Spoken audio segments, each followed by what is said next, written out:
Alors, donc, nous avons vu déjà par deux fois, ce sera donc la troisième partie aujourd'hui, le Rav Dessler, qui explique comment le Eisek Batorah, l'investissement dans la Torah, est une protection contre le Yetzer Hara, à partir de la Gemara dans Kiddushin, donc qui explique que Akadosh Baruch Hu a donné la Torah qui s'appelle, enfin, sur laquelle on dit dans la Torah, dans Devarim là-bas, dans Parashat Ekev, qu'on reprend dans le Shema Israël Vesamtem, que la Torah c'est Samtam, c'est un médicament parfait, et donc c'est le médicament seul et unique qu'il y a pour lutter contre le Yetzer Hara, contre le mauvais penchant.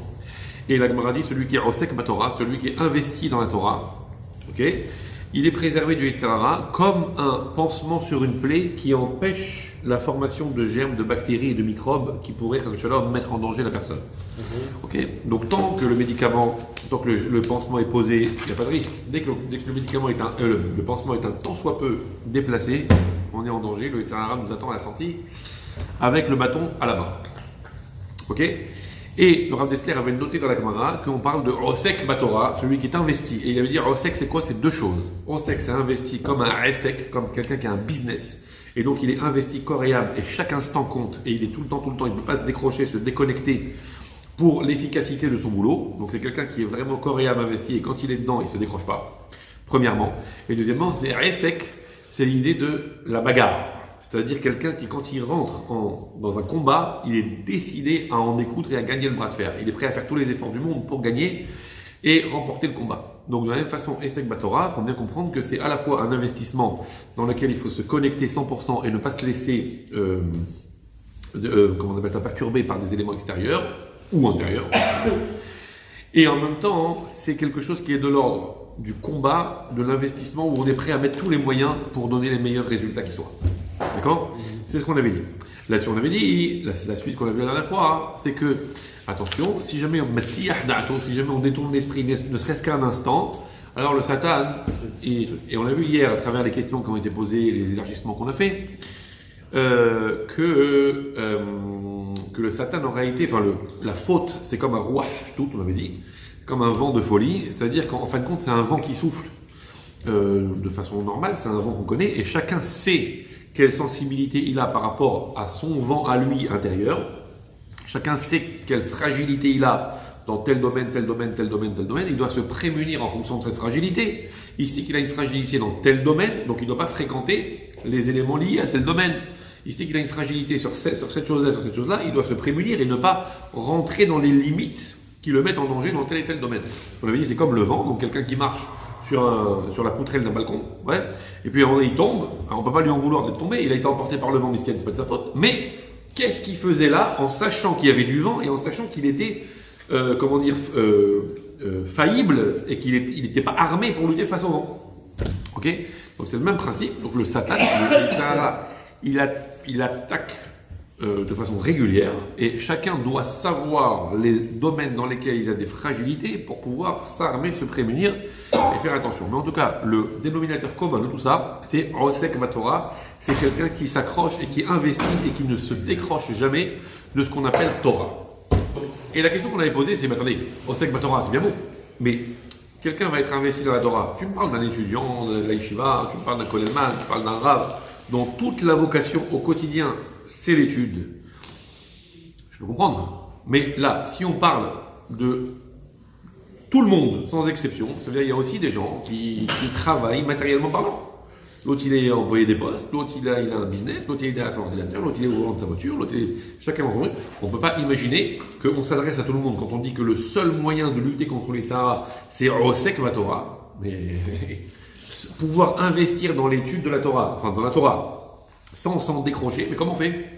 Le matin, on va travailler jusqu'à arriver le soir. Donc il y a au moins, même si quelqu'un étudie le matin et qu'il va réétudier le soir, mais il y a quand même une plage, une parenthèse dans la journée où il ne peut pas être connecté à la Torah. C'est impossible. Réponse, attention, justement pas. Justement pas. Ok? Et c'est là-dessus que ça intéresse tout le monde. Parce que là, on va voir que tout le monde a une dimension de Osek Batorah.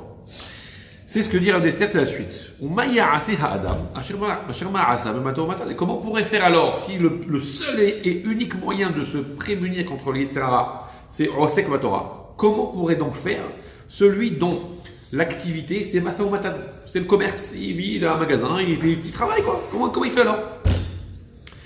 Halo behechreach yasiach da'ato min Torah. Il sera obligé à un moment donné de se déconnecter de la Torah parce qu'il va penser à son business, à son ordinateur, à son logiciel, à son truc, à son itinéraire, s'il est taxi ou autre, j'en sais rien quoi.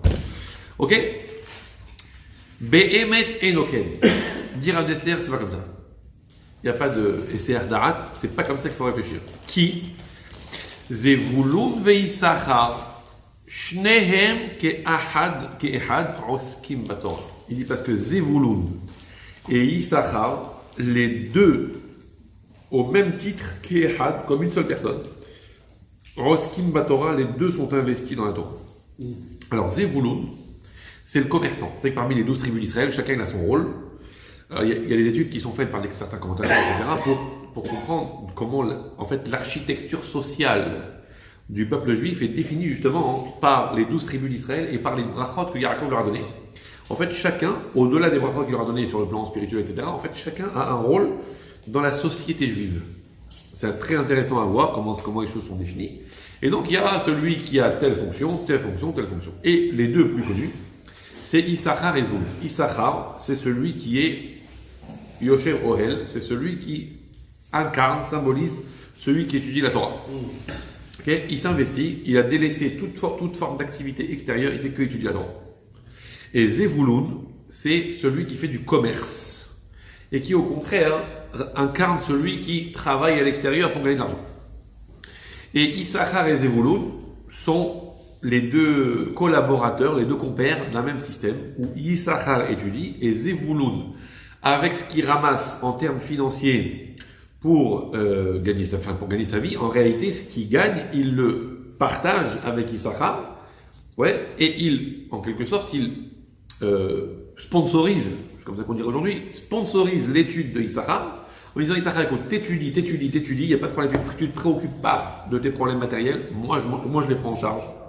Toi, tu étudies et moi, je finance. Je te paye ton loyer, je te paye à manger, wallah, je te paye l'éducation de tes enfants, tout.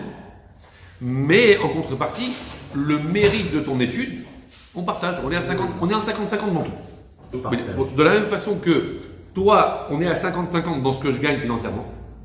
De la même façon, on est à 50-50 dans ce que toi, tu produis et ce qui va te rapporter spirituellement. Ok? C'est connu comme ça, jusqu'à aujourd'hui. Il y a Issachar et Zvulun. On peut aller chez un rave, parce que c'est quelque chose de sérieux, hein. On va chez un rave et on fait un shtar. Ce qu'on appelle shtar, un contrat, Issachar et Zvulun. Voilà, monsieur, je sous-signé, monsieur Untel, m'associe avec monsieur Untel, et je finance son limoud à Torah. Devant le rave. Okay? Ça fait de Maaser, Michael, non? Ouais, c'est bien sûr, bien sûr. Et plus le Maaser est important, plus il peut lui financer des heures d'études toute la journée, toute l'année. Bien sûr. Ok?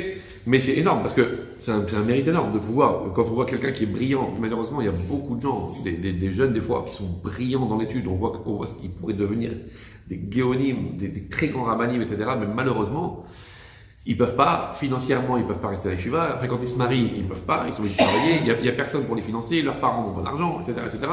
Et quelque part, c'est un peu du gâchis parce que ils ont le profil pour devenir vraiment des gdolim, des grands de la Torah. Et alors, si quelqu'un passe par là et il voit ce potentiel et il dit, je prends sur moi, imaginez le mérite. Il a épanoui, il a fait éclore une dimension énorme qui aurait été condamnée au silence si jamais personne n'avait été là pour le financer. Donc c'est un mérite énorme. Donc on va chez le rab, Issachar Zvulun, voilà, je suis là, je suis monsieur Intel là, et moi je travaille et je finance à hauteur de temps et temps et temps là, et en contrepartie, monsieur Issachar considère que je suis à 50% actionnaire dans son étude de la Torah. Ça marche? Et on signe devant le rab, etc. C'est quelque chose de très sérieux. Alors, parce qu'évidemment, ça existe. Et c'est un mérite énorme. Donc, il dit, Zvulun et Issachar, en réalité, dit Rav Dessler, Shnehem Ke'echad, les deux ensemble, alliés, Oskim Batorah, les deux sont investis dans la Torah. Pourquoi? Ze Belimuda, Veze Be'achzakata. L'un dans son étude et l'autre dans son soutien, dans le fait de renforcer l'étude, dans le fait de soutenir, de faire exister cette étude. Ok? Donc, Issachar est investi dans la Torah, concrètement, par l'étude. Et Zvulun est investi dans la Torah par le fait qu'il permet à Issachar, il soutient Issachar financièrement pour qu'il ne tombe pas de son arbre. Donc il lui permet d'étudier. Il dit t'inquiète pas, je te tiens à bout de bras, continue, étudie, t'occupe pas du reste. Ne te déconnecte pas. Attention, c'est une responsabilité. Hein. Issachar, il a une responsabilité. Parce qu'évidemment, l'autre, il investit sur lui. Et donc chaque fois qu'il va se déconnecter de la Torah ou qu'il ne va pas être sérieux dans son étude, il va être là dans l'étude en train de chauffer les bancs et en train d'être le pilier de la machine à café, évidemment qu'il a une double responsabilité, et pour lui et pour l'autre. Parce que l'autre, il investit sur lui. Vous comprenez? C'est symétrique. Évidemment. Donc ça veut dire qu'il a une responsabilité. C'est comme, entre parenthèses, c'est comme quand des fois les rabbinim des milieux orthodoxes en Israël sont un peu décriés, le monde orthodoxe est un peu décrié par rapport à l'armée, etc., etc. Bon, et on le voit depuis Avraham Avinu déjà, que les gens qui sont dans leur Beth Midrash ne sont pas planqués dans leur Beth Midrash, eux aussi sont au combat. Et eux aussi, leur étude produit, comme on voit avec David Amelech et Yoav Ben Tzeruya. David Amelech, quand il était le roi, il avait un général d'armée qui s'appelait Yoav. Et Yoav était extrêmement balèze, général d'armée hors norme. Et on dit Yoav était sur le front, pendant que David Amelech était dans son étude. Il n'y a pas qu'on précise, on sait très bien qui était où, qui était quoi. On dit parce que c'est Yoav, s'il réussissait sur le front, c'est parce que David était à l'étude. Et si David avait la possibilité de pouvoir continuer d'étudier pour protéger Yoav, c'est parce que Yoav était sur le terrain en train de faire ce qu'il fallait faire. C'est Marie Bathsheba? Non, ça c'est Uriah. Yoav, c'était le neveu de David Amelech. Bon, après, il lui a fait tout un tas de problèmes, peu importe. Mais en tout cas, c'était un général d'armée hors pair. Et malgré les soucis qu'il a causés à David Amelech, il ne pouvait pas le congédier aussi facilement, parce que c'était un général exceptionnel. Ok? Et donc, comment on appelle ça? Et donc, c'est la même chose ici. Ça veut dire, mais il faut écouter le discours des Rabbanim, des Gdolim, comme Rav Steinman, etc. Il dit, attention, les Bachorim, les gars de la Yeshiva, on vous dit que vous êtes dispensés d'aller faire l'armée parce que vous étudiez, mais attention, vous aussi, vous êtes des soldats. Et de la même façon que sur le front, le soldat, s'il se déconnecte un tout petit peu de ce qui se passe, il n'est plus là, il peut se faire massacrer en 1 minute, et il est obligé d'être tout le temps au taquet, et il est obligé d'être tout le temps investi dans ce qu'il fait, vous aussi. Et si vous vous décrochez de l'étude et vous considérez que voilà, vous êtes là pour vous planquer, vous êtes là devant votre livre et vous baillez au corneille, vous êtes responsable de ce qui se passe sur le front. Vous comprenez? Donc c'est pas de la rigolade. C'est 2 sortes de soldats, c'est 2 sortes d'armées, mais les 2 sont autant responsables l'un que l'autre. Pareil ici. Zvouloun, tout ce qu'il fait, c'est un investissement pour la Torah, mais en contrepartie, Yissachar, c'est pas celui qui est planqué et qui profite, comme on dit souvent, comme on entend souvent malheureusement, qui profite du système. Ouais, l'autre il travaille et il finance le collège et lui il est là tranquillement, il vient, il étudie, il est assis sur sa chaise toute la journée. C'est pas comme ça. Un vrai limoud de la Torah, c'est pas assis sur sa chaise toute la journée, c'est la guerre. Vous comprenez? Et donc à partir du moment où quelqu'un a cette responsabilité, les 2 ils sont ke'ehad. Et leur but est seul et unique. Donc l'un est investi par l'étude, l'autre est investi par le soutien financier. Mais leur ambition, entre guillemets, c'est-à-dire leur aspiration, c'est la même, elle est unique. C'est quoi? Les Hagdil Torah ou la Dira. C'est de faire grandir la Torah et de lui donner sa magnificence, d'embellir la Torah. Ok? Et ce projet-là, cette intention, cette aspiration, elle remplit entièrement le cœur des 2. Ok? Comme c'est écrit dans la Torah, dans la paracha là-bas de Zot Abracha, on dit le jour de Simchat Torah, dans les brachot que Moshe Rabbeinu a donné aux tribus, il dit réjouis-toi Zevouloun dans tes sorties, ça veut dire quand tu vas dans les ports là-bas pour aller très très loin faire du business. Ok, veisachar be'ohalecha, et Issachar dans tes tentes, c'est-à-dire dans ton Beth Midrash, dans ton lieu d'étude. Et le texte dit réjouis-toi Zevouloun dans tes sorties, dans ton business, et Issachar dans tes tentes. C'est la même simcha dit Rav Dessler. C'est le même verbe. Réjouis-toi Zevouloun dans ce que tu fais business, et toi Issachar dans ce que tu fais machin. Mais c'est la même simcha. Il dit simcha ahad ou sheifa ahad b'shnehem. Ils ont la même joie et la même ambition. Ils ont le même objectif, la même aspiration les 2. Ok? Et Rav Dessler donne un exemple. Il dit Be'ena iraïdi. Moi personnellement, j'ai vu quelqu'un. Baral melacha pachout. Un travailleur. Ou mal comme ça. Un artisan. Okay. Hayat am aretz, un tailleur. Ok? Am aretz, ça veut dire qu'il n'était pas un érudit de la Torah. Il ne savait pas très bien étudier. C'était pas quelqu'un qui avait fréquenté les bancs de la yeshiva. C'était un homme simple. Ok? T'es tailleur. Mais il était ici quand même. Mais bon. Ok? Asher kol isko bimlachto haya ach Torah levad. Il était tailleur, donc il faisait des costumes et des boutonnières, ouais. Mais en réalité, tout son travail, tout son investissement n'était que Torah. Comment? Il dit qu'il kol mahshavto veshe'ifato. En réalité, toute sa pensée, toute son intention et toute sa recherche, toute son aspiration, toute son ambition, elle tournait autour d'une seule chose, un seul point. Que ses enfants et ses gendres soient des grands de la Torah. C'est son seul problème. Il voulait travailler, uniquement pour ça, pour payer à ses enfants de quoi étudier la Torah et de quoi progresser dans l'étude, de payer à ses filles de quoi étudier la Torah et progresser dans l'étude, pour que ces garçons deviennent des grands de la Torah et que ses filles puissent épouser des grands de la Torah. C'était sa seule envie. Pourquoi tu travailles que pour ça? Ok. Et lui-même, il vivait de pain et d'eau. Ça veut dire il se privait de tout. Tout ce qu'il gagnait au travail, il ne l'investissait que là-dedans. Il se suffisait matériellement du strict minimum. Et chaque centime qu'il gagnait au travail, c'était investi que dans ce but sacré-là, de faire en sorte que ses enfants deviennent des grands de la Torah. C'est qui? Un monsieur. C'est un destin qui raconte. Il dit, moi j'ai vu de mes yeux quelqu'un comme ça. Ah non. C'est peut-être Tarkan, je suis un tailleur. Non. Nimtza, donc il se trouve que pour ce monsieur, chez Kol Ma'asa Vayu Aisek Torah Mamash, en réalité, toutes ses actions à cet homme-là, tout son travail, tout son business n'était que Torah. Parce que tout ce qu'il faisait, en fait, il ne pensait qu'à ça. À chaque fois qu'il cousait une boutonnière, il disait ça, et avec ça, je vais gagner tant et tant, et ça va me permettre de payer tant et tant la yeshiva.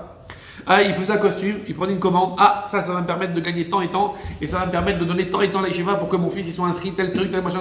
Ça veut dire que tout ce qu'il faisait, il n'était en train, en réalité, il faisait genre, il pensait à l'aiguille et au fil, mais il ne pensait que à la Torah, qu'à ça.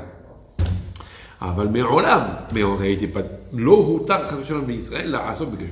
il n'a jamais été permis au peuple juif de s'investir dans le matériel, ok, si notre seule ambition est d'avoir une vie pépère, une vie tranquille, une vie confortable, et qu'est-ce que je vais mettre comme machin, et comme pépin truc, et je vais gagner encore tant et tant, ça va me permettre d'avoir une voiture encore plus ceci, et un truc encore plus cela, et un confort encore plus comme ça, et machin truc, et du marbre au plafond, etc., etc.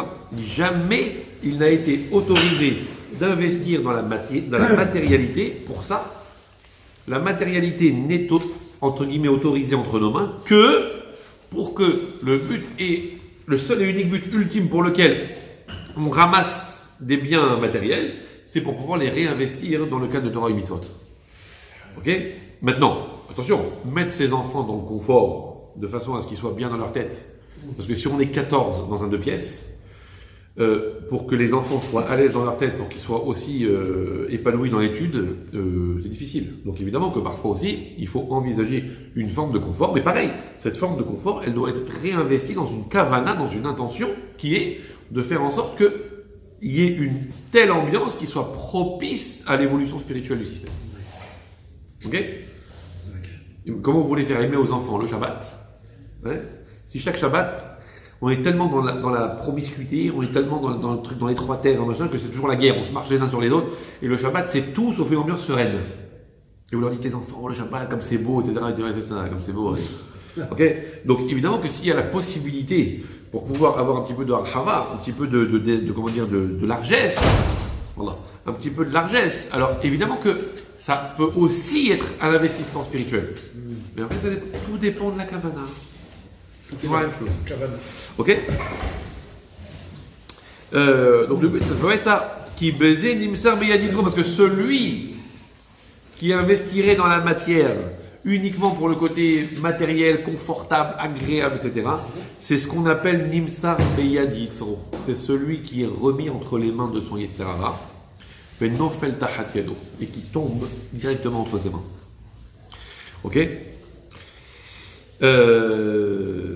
Et le Rav Dessler continue, okay, et il dit au Bekitve Rachaz, donc dans les écrits du Rav Simcha Zissel, c'est écrit là-bas, il amène une preuve d'un Tosfot, donc un commentaire sur la Gemara Brachot, page 11, d'Af Yud Aleph.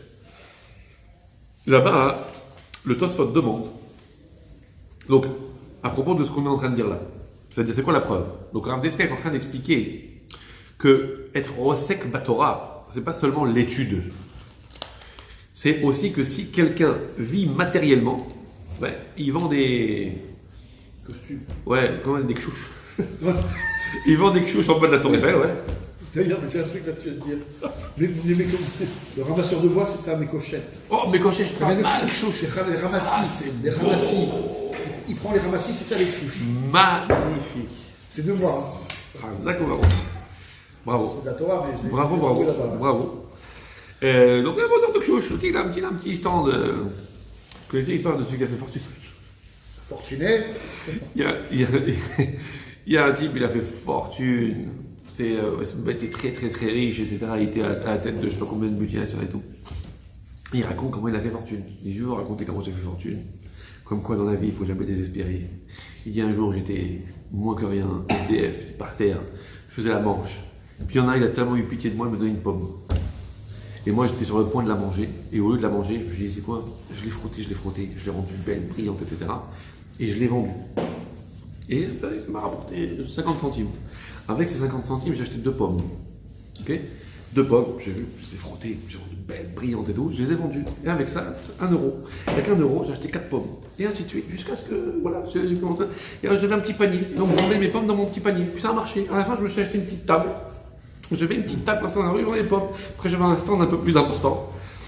Et comme ça, jusqu'à ce que j'avais un tout petit stand comme ça de pommes. Et c'est comme ça. Et de jour en jour, voilà, ça. Et puis un jour, mon oncle, il est mort et il m'a cédé toutes ses actions de la General Motors. D'accord, il a fait fortune. Okay, voilà. Fort. Donc quelqu'un. Donc quelqu'un, c'est pas forcément quand on parle d'investir à l'étude, c'est pas forcément l'étude.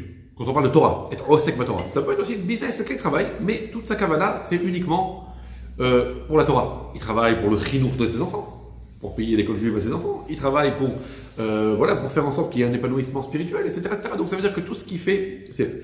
Il dit, j'ai une preuve, dira Dessler, que c'est vrai que osek Torah, ça peut être aussi par des actions matérielles, à condition qu'il y ait cette kavana. Il dit, c'est quoi la preuve? Tosfot, donc le commentaire sur la Gemara, parce que la Gemara, elle parle de Birkot Torah, de l'obligation de faire tous les jours. Bon bref. Donc, toi pourquoi? La Gemara parle de Birkat Torah. Tous les matins, on a l'obligation, comme vous le savez, de dire, parmi les brachot du matin, on doit dire la Birkat Torah. Très importante. Discussion pour savoir si elle est Minatora ou Minaramanan, donc vraisemblablement, elle a quand même une importance majorée par rapport à toutes les autres brachot du matin. Très important. Et on n'a pas le droit d'étudier, de prononcer le moindre mot de Torah avant d'avoir fait cette bracha. C'est pour ça que même le matin de Modélo, quand on fait les slihot, etc., il faut évidemment avoir fait ces brachot du matin avant, parce qu'on n'a pas le droit de réciter sinon les psukim des slihot. Donc il faut avoir fait cette bracha Birkat Torah obligatoire. Tous les jours, au réveil, puisque entre-temps il y a la nuit, etc., on est déconnecté et compagnie. Donc du coup, on fait tous les matins, quand on se réveille, on est une nouvelle créature, et on refait la bracha Birkat Torah, Asher Kitchalom B'Totam V'Sivanu, Al Divrei Torah, ou La Asot B'Divrei Torah, ça dépend si on est Sfarad, Ashkenaz ou autre chose. Okay. Et donc la bracha qui se termine par Asher Bahar Balon, mais qu'on a remis comme vous connaissez. Et la Gemara parle de ça, cette obligation de dire Birkat Torah. Là-dessus, Tosfot, il dit, enfin, la Gemara dit donc, récitation de Birkat Torah une fois par jour, tous les matins. Là-dessus, Tosfot, donc les commentaires sur la Gemara, des Rishonim, donc c'est l'école des gendres et des petits-enfants de Rashi, qui ont ensuite, Baruch Hashem, a évolué, etc., dont une grande partie était en France d'ailleurs. Il demande, Moyen-Âge, Bim Thomas, et si tu as une question, Maïshna, enfin, en fait, ils veulent dire par là, il y a une question ici. Maïshna misuka chez Tsarich levarech al kol seuda. Qu'est-ce qui différencie la Birkat Torah, qu'on fait la bracha une fois par jour, par rapport à la souka, que si quelqu'un il a mangé le matin, il a pris son petit déj le matin, avec le pain et le beurre, comment on dit déjà? Voilà, mon traducteur assermenté, je vous présente. Non. Donc, avec son pain et son beurre, et évidemment, avant de manger moti dans la souka, il fait la bracha, moti évidemment, et il fait la bracha, Asher Kitchalom B'Totam V'Sivanu, les Shem Basuka, la bracha de la souka, normalement. Ok, il a fini de manger, Shem, Brachtallah, ok, il a fini d'Aket Amazon, évidemment, et après il va vaquer à ses occupations ici, là, il va étudier, c'est Cholamot et Tsukot, donc il va pas travailler évidemment, mais il va faire ce qu'il a à faire. Très bien. Il revient à midi, il a une petite fringale. Il va manger. Il refait moti. qu'est-ce qu'il doit faire? Il refait la bracha, l'Eshev Basouka. Mais tu as déjà fait ce matin? Ah non, on fait la bracha sur chaque repas. Ok? Ça marche? La Birkat Torah, qui est une bracha, on loue Hachem pour nous avoir donné la mitzvah d'étudier, on l'a fait une fois dans la journée. Ouais, et si quelqu'un revient étudier, il va au Beth Midrash 2h le matin, après il va travailler un peu et il revient au Beth Midrash 2h l'après-midi, puis il va retravailler un peu et il revient au Beth Midrash 2h le soir. Non, il fait la bracha du matin, elle couvre. Il ne refait pas la bracha à chaque fois. Le Tosfot, il demande, mais comment ça se fait que dans la souka, à chaque fois que tu reviens manger, tu refais la mitzvah de souka, donc tu refais la bracha. Pareil, l'étude, tu étudies 1h ou 2, après tu fermes le livre, tu fais autre chose. Ouais. Tu reviens, tu étudies 1h ou 2. Pourquoi tu refais pas la bracha? Puisque tu refais la mitzvah d'étudier la Torah, tu refais la bracha comme la souka. Donc Tosfot, il demande c'est quoi la différence? Qu'est-ce qui répond les Tosfot? Yesh lomar de shani Torah. Mais Torah, c'est pas pareil que souka. Chez Enomeya Esh Da'ato. Parce qu'à aucun moment, il ne détourne son esprit de la Torah. Contrairement à la souka, où quand tu es dedans, tu accomplis la mitzvah, mais quand tu fais autre chose, ça y est, tu es déconnecté, tu n'es plus en connexion avec la souka, tu as fini ta mitzvah, tu as fini de manger, tu as fini ton repas, tu es dehors maintenant au supermarché en train de faire les courses pour Yom Tov. Voilà. Tu es dehors en train de faire les courses pour Yom Tov, ou en train de te promener avec les enfants, ce que tu veux. Maintenant, tu n'es plus connecté avec ta mitzvah de souka. Quand tu vas revenir refaire la mitzvah, tu te reconnectes de nouveau. Il dit, mais l'étude de la Torah, c'est pas pareil. Parce qu'à aucun moment, tu n'es déconnecté de la Torah. Chez Kol Shara Adam Mechouyav Lilmod. Parce qu'à chaque instant, un homme est tenu d'étudier. Donc il n'y a pas un moment dans la journée où tu peux dire non, là, la mitzvah d'étude ne me concerne plus. Okay? La mitzvah de Souka ne te concerne que quand tu habites dedans. Quand tu as besoin de manger, tu as besoin de faire ceci ou cela, tu as besoin de boire, tu as besoin de te promener un peu dans la Souka, tu as besoin, alors selon les conditions et les possibilités, tu as besoin de dormir ou pas, bon, bref. En tout cas, la mitzvah de Souka se présente à échéance régulière en fonction du besoin d'utiliser la souka. Mais l'étude de la Torah, c'est pas comme ça, c'est pas en fonction du besoin. C'est que chaque instant, tu peux pas dire, là maintenant c'est plus le moment d'étudier. Ça y est, j'ai étudié, j'ai fini d'étudier, ça y est, c'est plus le moment. Il n'y a pas un moment, c'est pas le moment. Ça n'existe pas. Dans l'étude, c'est tout, à chaque instant de la journée et du soir, tu as une obligation d'étudier. Ok? Vahave kemo, disent les Tosfot, vahave kemo yoshev kol hayom belo hefsek. Et donc, quand il a fait la bracha une fois, après, c'est comme s'il était toute la journée en train d'étudier sans interruption. Donc, il ne refait pas la bracha parce qu'il ne s'est jamais interrompu. C'est comme quelqu'un, Dieu bénisse pour lui, ouais, il fait des Tilat Telaïm le matin de Sukkot, il mange et il fait un repas ininterrompu jusqu'à 19h le soir, et à 19h, il fait Birkat Amazon.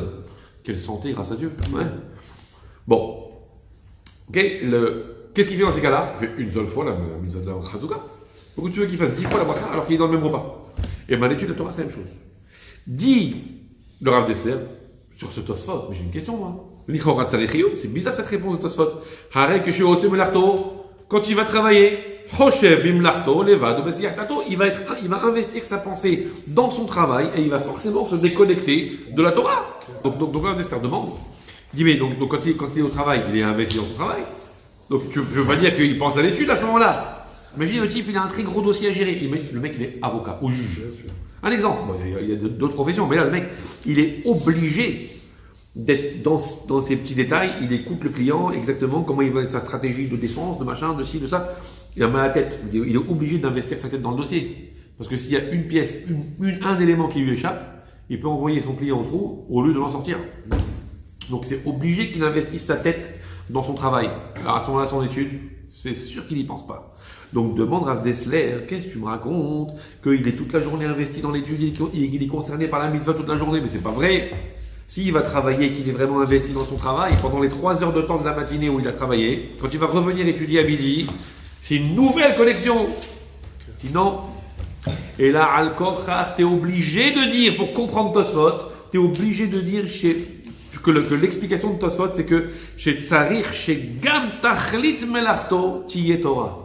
Ça veut dire que quand quelqu'un travaille, le but de son travail soit la Torah, pour que même quand il investisse intellectuellement et qu'il mette toute sa tête dans son travail, en réalité, puisqu'il travaille dans un but de Torah, pour payer la yeshiva à ses enfants, pour avoir une disponibilité pour étudier un peu ici et là le soir, ou bien pour faire en sorte que son foyer soit dans la kdusha, ou pour s'acheter des matzot de qualité, ou un lulav meouda, ou choses comme ça. Donc, puisque toute sa kavana, c'est Torah et mitzvot, c'est obligé qu'on exige à la personne que son but quand il travaille, ça soit ça.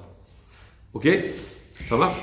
Parce que tu vois bien que sinon tu comprends pas comment Tosfot ils peuvent te dire non mais la bracha du matin elle suffit. Donc ça veut dire que l'exigence qu'on a de celui qui travaille, ça sera ça. Sinon tu peux pas dire ne t'inquiétez pas monsieur, vous avez travaillé 10 heures dans la journée, mais on considère comme si vous avez étudié, comme si vous aviez investi pour un Torah.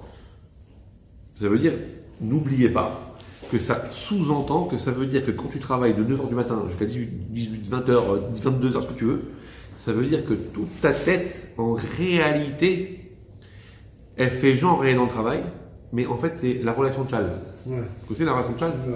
Le chal de prière. Donc, voilà, la relation des vecteurs. Puisque moi je suis sur le point A et je vais travailler, donc je vais vers le point B, mais que mon travail n'a que seul but de servir la Torah qui est le point C, donc AB plus BC égale à C. Donc quand je vais travailler, c'est comme si j'allais étudier. Puisque moi je vais travailler et que mon travail a pour but de nourrir Torah et mitzvot, que mes enfants ce soient des érudits de la Torah, que ma famille elle soit au rythme de la Torah, que on fasse les mitzvot dans le hidour, et qu'on prenne les meilleurs kelim, les meilleurs tfilin, etc. pour faire plaisir à Kadosh Baruch Hu. Donc en fait tout ce que je fais dans mon travail c'est dans un but de Torah. Donc en faisant clac clac le chemin détourné, en fait c'est comme si j'allais directement comme ça. Donc ce que je fais dans mon travail, j'étudie en fait. En fait, je produis de la Torah à travers mon argent. Et je ne parle même pas, évidemment, après de ceux qui vont consacrer leur argent pour soutenir les yeshivot, pour faire en sorte qu'il y ait des gens qui étudient grâce à leurs moyens financiers. On ne parle même pas de ça. Évidemment que c'est encore... Ok? Donc ça veut dire qu'en réalité, c'est ça le problème. Ça marche? Ce qu'on est en train de dire ici, et donc si on dit comme ça, il n'y a pas de détournement de l'esprit. À aucun moment la personne se déconnecte de la Torah.